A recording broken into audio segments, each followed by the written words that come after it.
Gawin niyo lahat ng gusto niyo at gagawin ko ang para sa akin. Hindi madali ang gagawin natin, pero sana lang magtagumpay tayo. Wika ni Domingo sa kanyang mga kasama. Isang malakas na antingero itong si Domingo.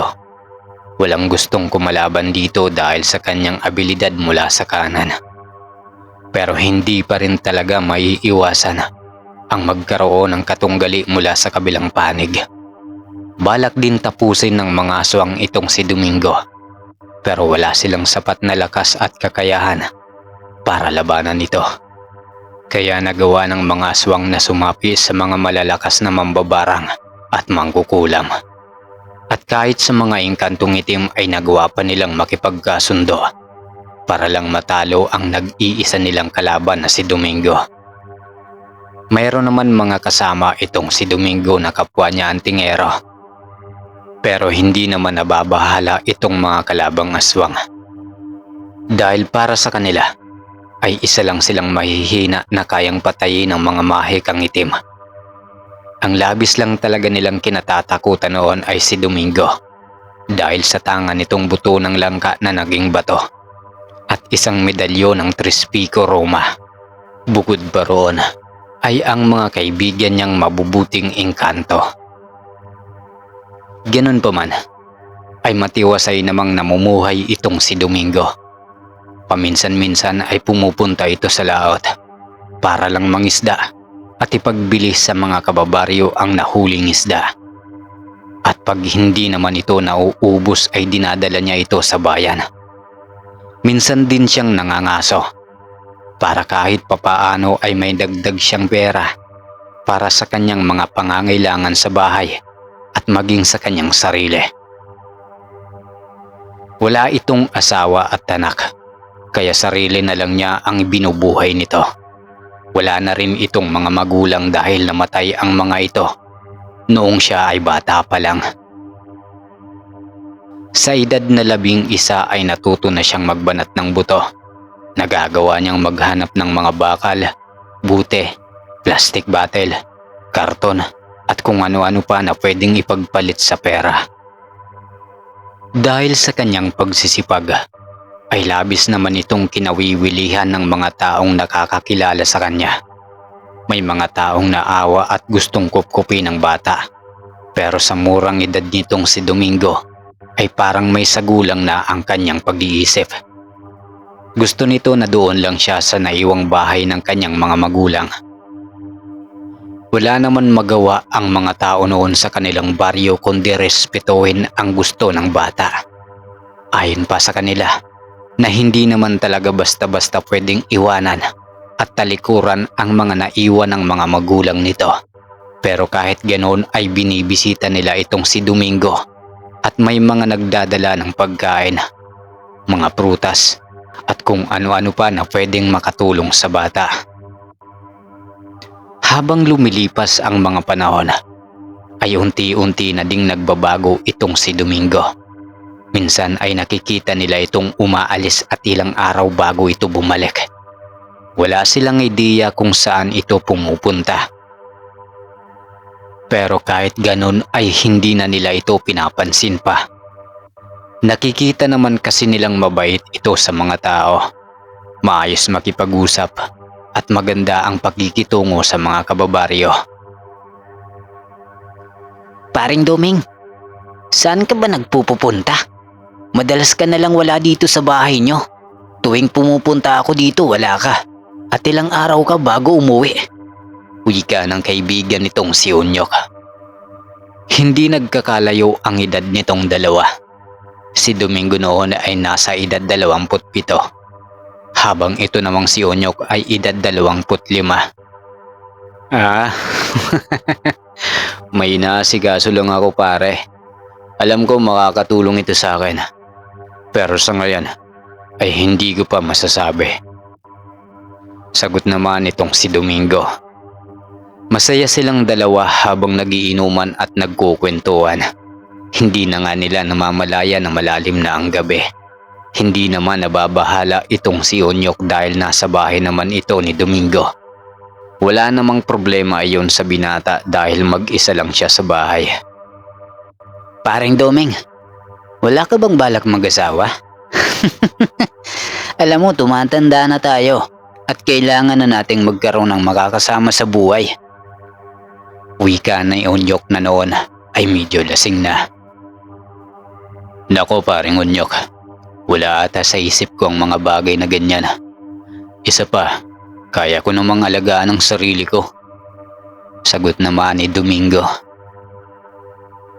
Nasasabi mo lang yan kasi malakas pa tayo. Paano kung tumanda na tayo? Sino ang mag-aalaga sa atin? Kaya nga dapat magkaasawa na tayo at magkaroon ng anak para pag dumating ang araw, maaalagaan tayo ng mga magiging anak ng mga asawa natin, di ba? Mahabang paliwanag naman ni Onyok. Maalagaan ang mga anak natin? Kaya nga ayaw kong mag-asawa at magkaanak. Sagot ni Domingo. Bakit nga ba ayaw mong mag-asawa at magkaroon ng anak? Muling tanong ni Onyok. Huminga muna ng malalim itong si Domingo at tumingin sa kawalan bago sumagot. Dahil ayaw kong mangyari din sa anak ko ang mga naging karanasan ko. Isa rin akong anak paring Onyok. Pero hindi ko nagawang alagaan ang mga magulang ko. Maaga silang kinuha ng ating Panginoon. Kaya wala akong nagawa para alagaan sila. 9 na buwan akong nasa sinapupunan ng aking ina. Inaalagaan at pinoprotektahan. Habang ang aking ama naman ay ginagawa ang lahat. Binibigay ang lahat ng kailangan ng isang buntis para mapanatili akong malusog. Matapos akong mailuwal ay mas doble pa ang pag-aalaga nila sa akin. Hanggang sa umabot ako ng ilang taon, saka naman sila nawala. At hindi ako nakabawi sa lahat ng sakripisyo nila para sa akin. Mahabang pagpapaliwanag ni Domingo sa malungkot na boses. Oo nga pala paring Doming, pasensya ka na ha. Alam mo, kung nabubuhay lang sila, siguro masaya sila at maganda ang katayuan ng buhay nila dahil may anak sila na kagaya mo. Saad ni Onyok na noon ay parang nawala sa pagkalasing. Oo nga pala. Ikaw, bakit hindi ka pa mag-asawa? Tumatanda ka na. Balik na tanong ni Domingo sa kaibigan. Nako, oo nga tumatanda na ako at mayroon naman akong nagugustuhan. Pero mukhang malabo para sa akin ang magustuhan ng babaeng yon. Balungkot na sagot ni Onyok. Ha? Bakit naman? Dahil ba sa itsura mo? Pagtataka namang sagot ni Domingo. Parang ganun na nga paring Doming. Balungkot na sagot ng kaibigan. Ano ko ba paring Onyok? Hindi nasusukat sa panglabas na anyo ang nararamdaman ng tao. Kung mahal ka ng isang tao, dapat tanggapin ka kung ano ka. Ayos lang ang maging pangit, magkaroon ng kapansanan. Kahit pilay ka, kulang ang mga daliri sa kamay at paa, bulag ka, pipi ka, bingi, at kahit bungal-bungal ka pa, dapat magustuhan ka pa rin ng isang babae. At kahit ganun tayo, ang mahalaga nagpakatotoo tayo. Dahil hindi ang kapansanan at itsura ang magdidikta sa nararamdaman ng tao. Mahabang paliwanag ni Domingo sa kaibigan. Alam ko naman yon paring Doming. Pero hindi natin alam kung ano ang nararamdaman nila. Dahil hindi naman lahat ng ugali at gusto ng mga tao ay magkakaparehas. Sagot naman ni Onyok. Alam mo paring Onyok, tama ka din naman. Pero hindi lahat ganun ang ugali nila. Hindi ko lang alam dahil hindi ko pa nasusubukan. Balik na sagot ni Domingo. Hay nako, mabuti pa ibahin na lang natin ang usapan paring Doming. Saad ni Onyok sa kanilang usapan. Narinig mo na ba ang balita tungkol sa kabilang baryo? Pag-uumpisa ni Onyok sa kanilang usapan. Balita sa kabilang baryo?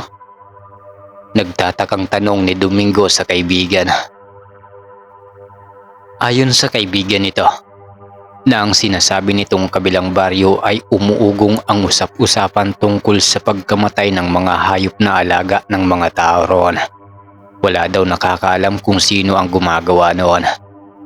Marami ang nagsasabi na baka masasamang tao ang gumagawa. Mayroon namang hindi naniniwala dahil wala silang makitang bakas mula sa mga hayop na natatagpo ang patay. Alam mo paring Doming, naggumpisa yun noong may bagong lipat sa kanilang baryo. Hindi daw nila kilala at hindi nila alam kung saan nanggaling. Pero mababait naman daw ito. Masiyahin pa nga daw ang pamilyang iyon eh. At saka nakita ko na din sila. Muling wika ni Onyok. Hindi namang mapigilang mag-isip nitong si Domingo mula nang marinig niya ang sinabi ng kaibigan. Malakas ang kutob nitong baka isang nilalang ang gumagawa ng pagpatay sa mga hayop na sinasabi ng kaibigan. Tumigil na din sila sa kanilang pag-iinuman ni Onyok. Hindi na pinauwi pa ni Domingo ang kanyang kaibigan dahil malalim na ang gabi at lasing pa ito. Pumasok na sila noon sa bahay ni Domingo. Nasa isang papag naman itong si Onyok. At habang itong si Domingo ay nasa kanyang silid, nakahiga na siya noong mga oras na iyon nang biglang pumasok muli ang sinabi ni Onyok. Malakas talaga ang pakiramdam nitong si Domingo na hindi mga tao ang gumagawa sa pagpatay ng mga alaga sa kabilang baryo. Kinabukasan ay maagang nagising itong dalawa. Agad namang umuwi itong si Onyok dahil baka marami na ang mga gagawin niya sa kanilang bahay. Sanay naman ang mga magulang nitong si Onyok na hindi siya umuwi ng gabi. Alam din nila na walang ibang tutulugan itong anak nila kundi sa bahay ng kaibigan na si Domingo. Dali-dali na ngang naglakad itong si Onyok pauwi. Abala naman itong si Domingo sa pagligpit ng kanilang pinag-inuman noong gabi. Nang matapos niya iyon ay sandali muna siyang nagpahinga. Habang nagkakape siya noon ay muli na namang pumasok sa isip niya ang kwento ni Onyok. Dahil sa isiping iyon ay nagpasya siyang umalis at pumunta sa matandang antingero. Dito siya pumupunta noon pag siya yung maalis ng bahay. Wala ring nakakaalam na doon siya pumupunta. Maging ang kaibigan nito ay hindi niya sinasabi ang tungkol sa matanda. Ayaw niyang sabihin iyon dahil gusto niyang isikreto ang pagiging antingero. Magandang umaga po, Maestro Simon. Kumusta po? Bungad na pagbati ng binata. Magandang umaga naman, iho. Abay, maaga kayata ngayon. Anong kailangan natin? Sagot naman ng matanda. Wala naman po. Gusto ko lang po ulit magsanay at magnilay-nilay sa tabi ng batis. Sagot naman ni Domingo. Ganun ba? Abay, talagang desidido ka na sa desisyon mo ngayon. Bueno, hindi kita pipigilan sa gusto mo ngayon. Sundin mo ang gusto ng iyong puso. At kung iyan ang pasya mo, ay hindi ako magdadalawang isip na turuan ka. Pero sana lang ay gamitin mo ito sa tama at tumulong ka sa nangangailangan. Mahabang paalala ng matanda. Opo, Maestro Simon. Makakaasa po kayo na gagawin ko lahat ng binilin nyo. Tutulong po ako sa mga tao nang walang inihinging kapalit. Mahaba namang sagot dito ng binata. O siya, kung talagang buo na ang desisyon mo, simulan mo nang linisin ang iyong kaluluwa at ibigay ng buong puso ang pagtitiwala sa ating Ama. Ipaubaya mo sa Kanya ang iyong sarili at Siya na ang bahala sa iyo. Muling saad pa ng matanda. Maraming salamat po, Maestro Simon, sa pagtitiwala nyo. Siya nga po pala, Maestro. May sasabihin po ako sa inyo. Hindi lang po ako sigurado, pero ayon sa kwento ng kaibigan ko, na doon raw sa karatig baryo namin ay usap-usapan ng pagkamatay ng mga hayop na alaga ng mga tao. Wala daw silang sapat na ebidensya kung ano at kung sino ang gumagawa. mahabang paglalahad ni Domingo sa mga nangyayari. Batid kong may kakaiba sa lugar na iyon. Pero hayaan muna natin sila. Pagtitiyak ng matanda. Sa puntong iyon ay hinayaan na lang muna nila ang mga nangyayari. Nagpatuloy naman noon si Domingo sa kanyang ginagawa sa tabi ng batis, kung saan siya nagninilay-nilay para linisin ang kaluluwa, habang ang matanda ay abala sa paggawa ng mga pangontra sa mga aswang at itim na nilalang. Umabot ng maghapon itong si Domingo sa kanyang pagdarasal sa tabi ng batis.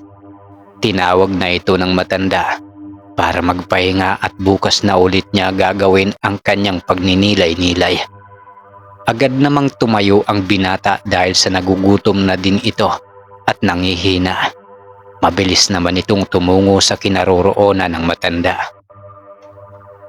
Maestro, ano po ang mga yan? Pagtatanong ng binata nang makita ang mga nakalatag sa mesa ng matanda. Mga pangontra at panglaban niyan sa mga itim na nilalang, iho. Sagot naman ng matanda. Ganun po ba? Maikling sagot niya rito. Biglang tumayo ang matanda at naglakad sa isang altar kung saan nakalagay ang iba't ibang uri ng mutya at medalyon. May kinuha ito at ibinigay kay Domingo. Habang iniaabot nito ang isang bagay ay nagwiwika naman ito ng,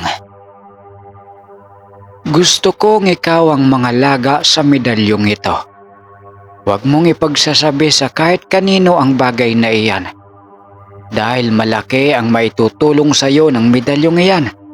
Kaya nitong panatilihin ang iyong lakas at magkakaroon ka ng kakaibang kapangyarihan na hindi kayang tumbasan ng sinumang pumapanig sa kaliwa. Pero gagana lang ito kung ikaw ay labis-labis ang pagtitiwala sa ating Ama.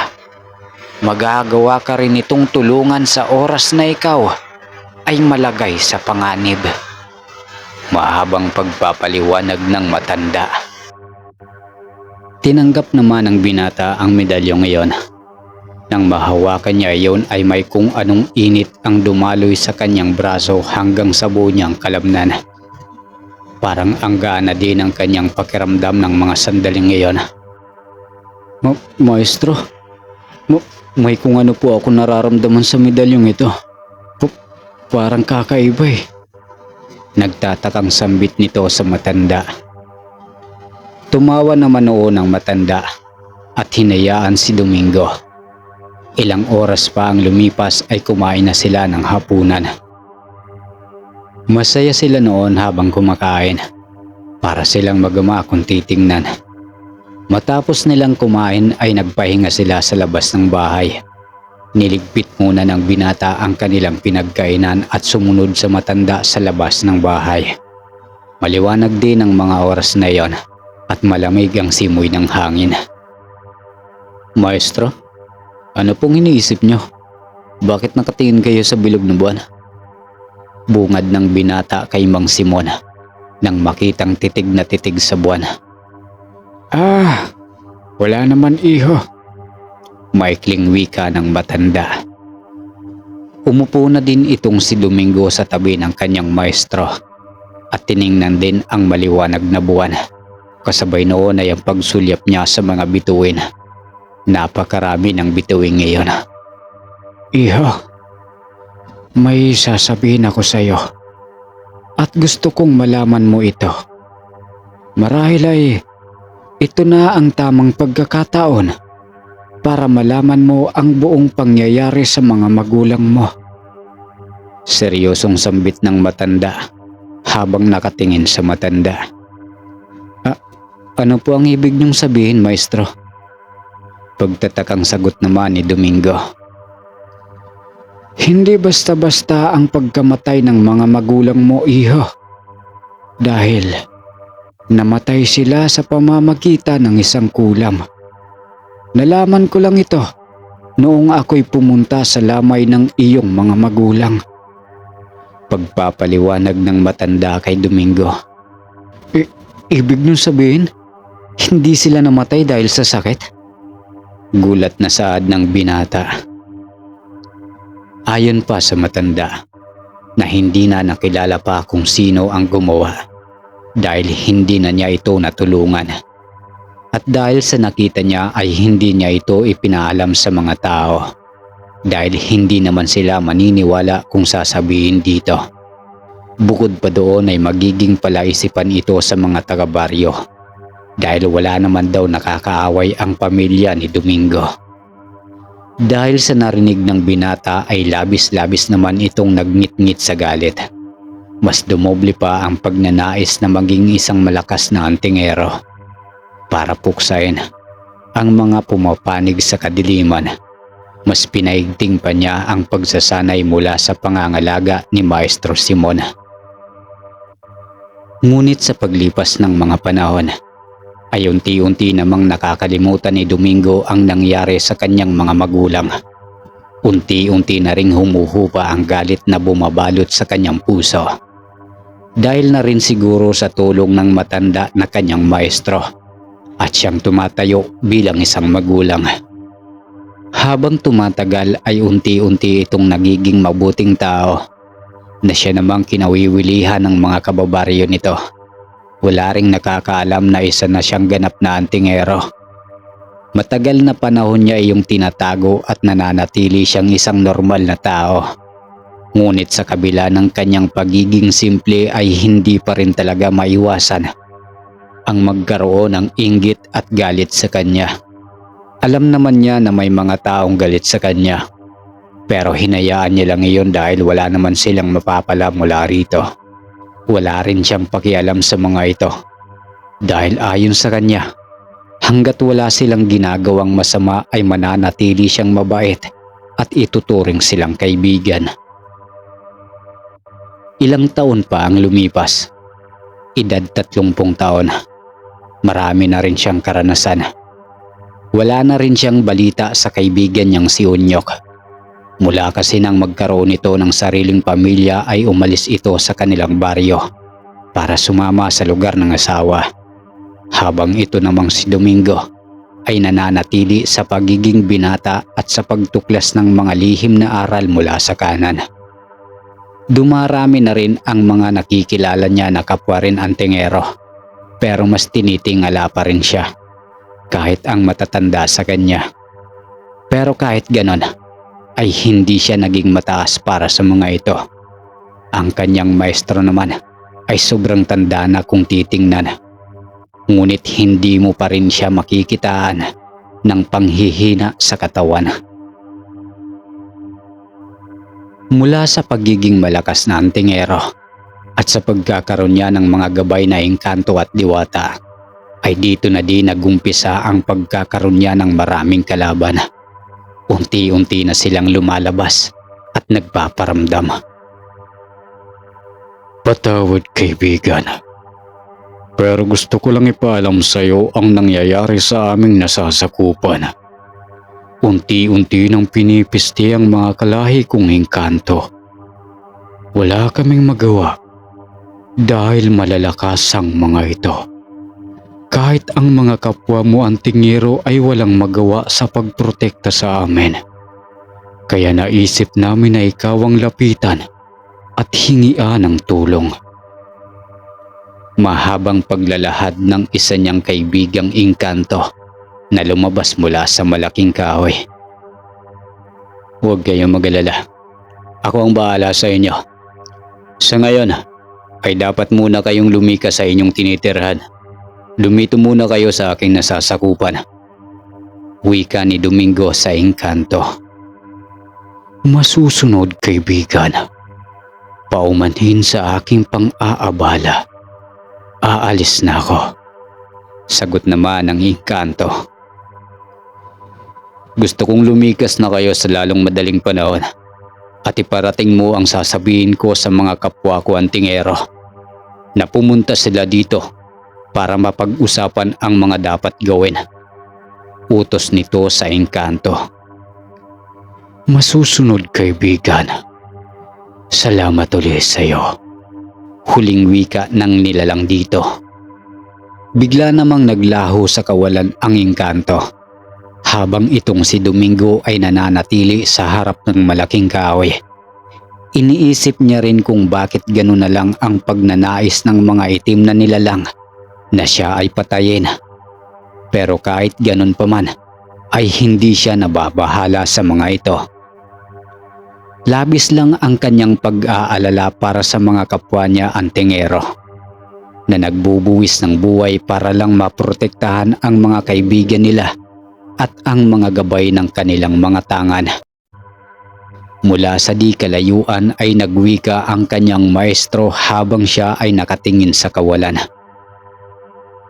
Batid kong lubha na silang sakim sa kapangyarihan, iho. Gusto na rin nilang mapunta sa kanila ang iyong nasasakupan, pati na din ang iyong tinatangan at mga gabay. Wika ng matanda sa kanyang likuran. Kung sobra na silang sakim sa kapangyarihan, pues pipigilan ko sila para matigil na ang kanilang panggagambala sa mga kaibigan natin, maestro. Sagot ni Domingo sa matanda. Mula sa kanilang pag-uusap ay naramdaman ni Domingo na uminit ang kanyang medalyon sa dibdib.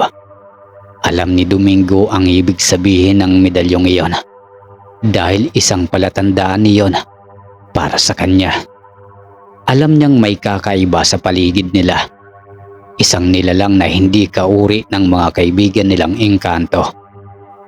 Nang igala niya ang kanyang paningin sa paligid, ay may nakita siyang dalawang matang napakapula sa hindi kalayuan. Maestro, mukhang may bisita tayo na gustong makipaglaro ngayong gabi. Biglang wika ni Domingo sa matanda. Alam ko, iho. Naramdaman ko ang kanilang pagdating. Sa ngayon, ako muna ang kikilos. Umupo ka na lang dyan at panoorin ako kung paano ako makipaglaro sa bisita natin. Kampanting wika ni Mang Simon sa kanyang disipulo.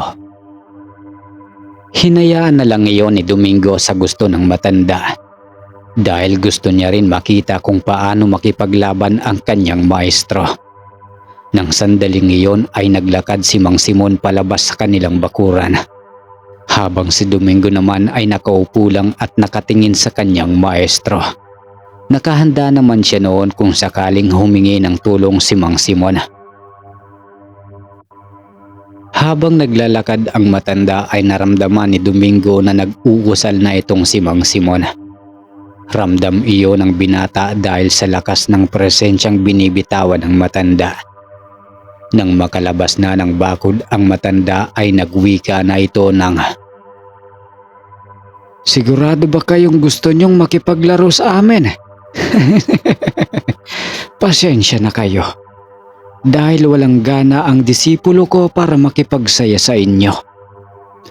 May nahong wika ni Mang Simon. Pagkawika ng matanda ay lumabas ang isang nilalang mula sa madilim na parte. Pangising-ngisi pa ito at nanlilisik ang mapupulang mga mata. Kasunod noon ay ang paglabas ng iba pa nitong mga kasama. Kagaya ng unang lumabas ay nanlilisik din ang mga mata habang nakatingin sa matanda.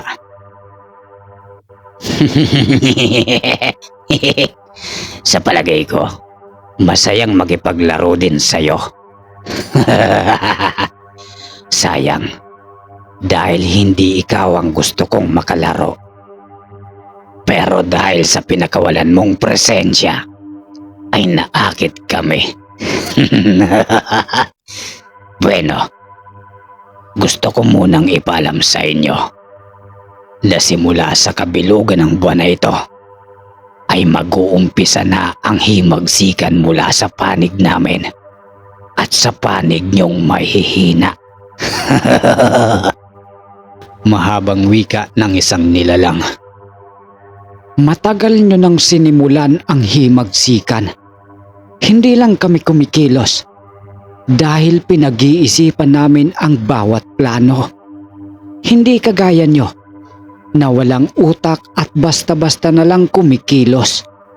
Nakakaawa lang kayo para sa aming paningin. Pagpapaliwanag ng matanda. Dahil sa sinabi ng matanda ay umangil ang mga ito. Mas tumindi pa ang galit ng mga nilalang at sabay-sabay na nagsisugod.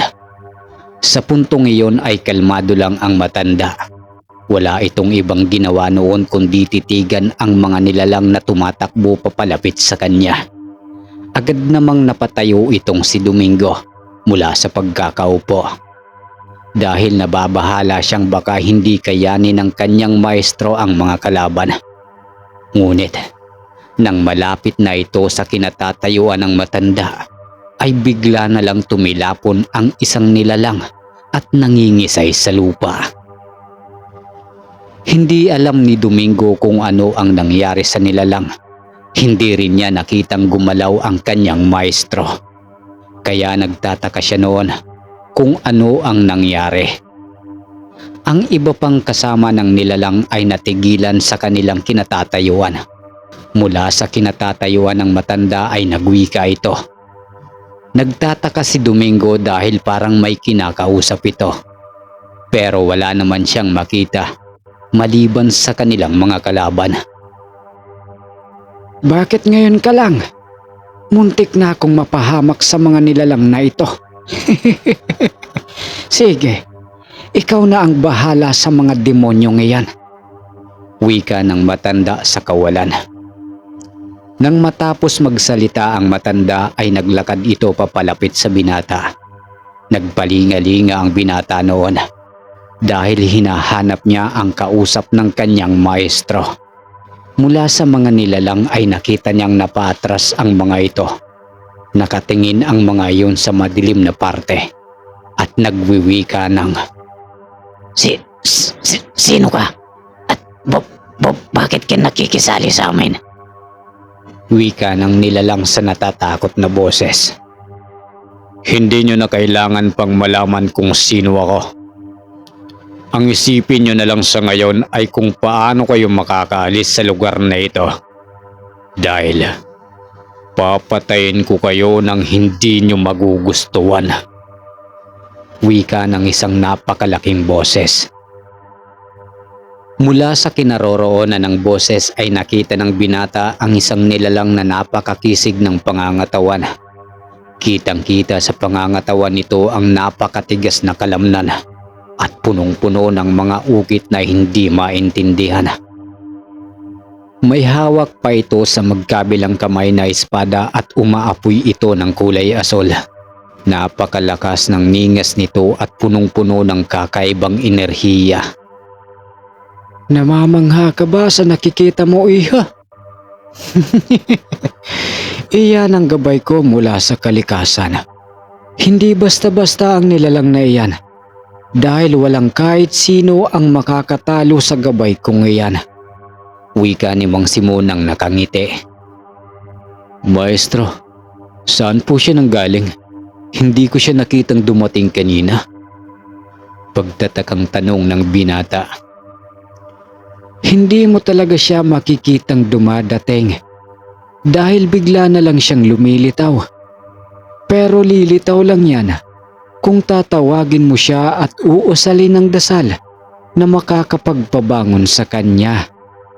Hindi madali ang magkaroon ng ganyang gabay, iho, dahil pwede kang mabaliw at mamatay. Pagpapaliwanag ng matanda. Mula sa kanilang pag-uusap ay kitang-kita nila kung paano makipaglaban ang gabay ng matanda sa mga nilalang ng dilim. Walang awa itong pinapatay ang mga nilalang at halos dumadami na sila at nagtutulong-tulong sa pag-atake para magawa nilang pabagsakin ang gabay ng matanda. Pero kahit anong gawin nila ay hindi man lang ito matinag. Maliban sa lakas nito ay nagagawa pa nitong mawala at lilitaw ng hindi nila inaasahan. Dahil sa ginagawa ng gabay ni Mang Simon ay unti-unti nang nagsipulasan ang mga kasama ng nilalang. Wala na silang nagawa pa noon kundi tumakbo at tumakas sa matinding galit ng gabay ng matanda. Hanggang dito na lang muna ang ating kwento. Kung nabitin kayo sa kwentong ito, mag-comment lang po kayo. at isusunod natin ang part 2.